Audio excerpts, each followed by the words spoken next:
Worst parts of great games. Dark Souls 3. Thus far, this is the final chapter in the Dark Souls franchise. While I don't think it's going to remain the last chapter, we don't see any evidence of a Dark Souls 4 on the horizon just yet. Which I think is why this particular entry in the Dark Souls franchise chose to be something of a best-of compilation, making a huge number of references and homages to previous games. And that's fine, that hits you right in the nostalgia, I'm sure.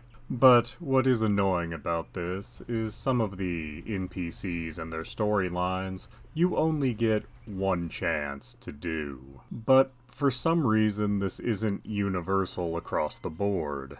And I'd understand if this was one of those get good difficulty decisions where you had to do things perfectly the first time if you wanted to see the NPC's stories play out.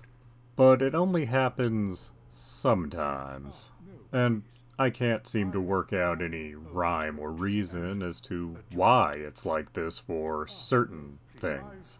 Like Sigurd here. He has a connection to the profaned capital, and the giant boss that's waiting there for you. If you want to see the end of his story, you have to jump through a few hoops, saving him over the course of the game at several points. And a few times you need to decide not to go to certain areas you have access to, because you can end his storyline by going to the wrong place too soon. But assuming you've jumped through all the hoops and not gone to any of the wrong areas at the wrong time, you can then find him one last time, waiting in a prison cell, and save him one last time. And then, without having to summon him, he shows up to help you fight that aforementioned giant in the profaned capital. But if you screw up this boss fight at this point, he's not showing up a second time, or ever again.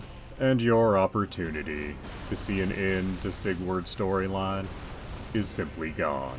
It'll have to wait for your next playthrough, or New Game Plus. And if you're a completionist kind of person, this kind of thing can really get under your skin. But even this wouldn't bother me if there wasn't other storylines that you seem to have just an infinite number of chances to get right.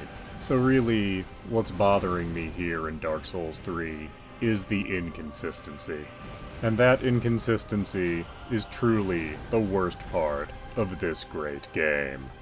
Please do subscribe, comment, like, and tell your friends.